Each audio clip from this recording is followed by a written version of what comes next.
ID ID के लिए पहले उन्होंने आनाकानी की, फिर हमने प्रेशराइज किया कि आईडी तो देनी पड़ेगी आपको, तो फिर उन्होंने आईडी दी। फिर उनका व्यवहार थोड़ा ऐसे अजीब था।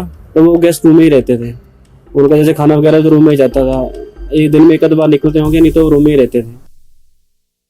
यहाँ पे किस दिन दोनों आए थे और किस तरह से, क्योंकि यहाँ उन्होंने पहले बुकिंग करवाई थी, किस तरह से जहाँ पहुंचे थे? पहले से बुकिंग नहीं थी उनकी, सेम डे उनकी इंक्वायरी आई थी रूम के लिए।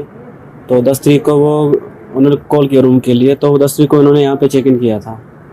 हाँ जी। तो उन्होंने उनके साथ और कौन कौन था और किस तरह से वो आए थे, और उन्होंने आईडी किस तरह से बताई थी अपनी? नहीं, वो उनके साथ तो वो 2 आए थे और ड्राइवर था उनका। ठीक है, वो टैक्सी करके आए थे। तो यूजली जैसे हम गेस्ट का चेक इन करते हैं वैसे उनका चेक इन भी हुआ था, आईडी वगैरह ली गई थी, एंट्रीज वगैरह प्रॉपर हुई थी और उनकी आईडी भी ली गई है।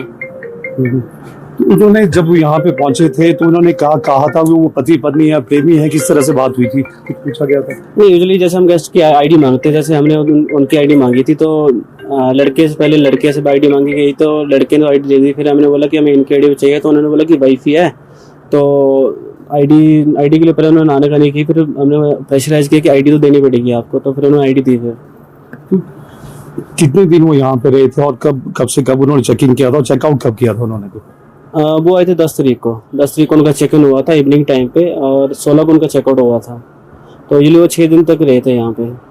तो इससे पहले बताया था उन्होंने वो कहाँ से आ रहे हैं या किस यहाँ पे, इसके बाद वो चेकआउट के बाद कहाँ जाएंगे वो?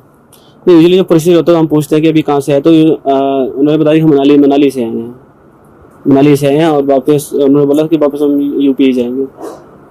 जाहिर तौर पर करीब वो 6 दिन यहाँ पे रहे थे, और 6 दिन में उनका व्यवहार कैसा था, क्योंकि होटल के स्टाफ के साथ कैसा व्यवहार था, कि कैसे वो लोगों के साथ मिलते जुलते थे? सर देखिए, उनका व्यवहार थोड़ा ऐसे अजीब था वैसे, क्योंकि वो मतलब जैसे जब से उन्होंने चेक इन किया था तब से वो यूजली एक दिन बाहर निकलते होंगे, मतलब एक टाइम बाहर निकलते होंगे सिर्फ। क्योंकि जैसे हम कई और गेस्ट आते तो घूमने फिरने बाहर जाते हैं, पूरा दिन बाहर होते हैं, तो वो गेस्ट रूम में ही रहते थे। उनका जैसे खाना वगैरह तो रूम में ही जाता था, एक दिन में एक आध बार निकलते होंगे, नहीं तो रूम में ही रहते थे। और इवन कि जैसे गेस्ट कई बार होटल में क्लीनिंग मांगते हैं, उन्होंने 6 दिन में एक बार भी रूम की क्लीनिंग के लिए नहीं पूछा, तो थोड़ा वो स्टेज लगा हमें। बाकी तो ऐसा कुछ नहीं था। बाकी हमें भी 2 दिन पहले पता चला इसके बारे में। ये तो वो पूरा टाइम रूम में ही रहते थे, ब्रेकफास्ट भी रूम में करते थे, मतलब लंच वगैरह भी वो रूम में करते थे, और डिनर भी उनका रूम में ही आता था। तो थोड़ा वो हमें स्टेज लगा कि ऐसा गेस्ट का मतलब कि गेस्ट निकलते हैं, कई बार कुछ होल आते हैं यहाँ पे, पहाड़ों में घूमने आते थे, मतलब दिन में बाहर निकलते ही हैं, तो वो जो रूम में ही रहते थे वो ज़्यादातर टाइम ना। 16 को आप बात कर रहे हैं कि 16 तारीख को उन्होंने चेकआउट किया था, कितने बजे चेकआउट किया? तो क्या उन्होंने कुछ बताया था कि वो किस तरफ जा रहे हैं और कहाँ को जाना चाहते हैं अभी? यूजली हम ऐसे चेक इन टाइम में उनसे पूछ लेते हैं। ठीक है, उन्होंने बताया था कि वापस हम यूपी ही जाएंगे, तो ये बात हुई थी सर।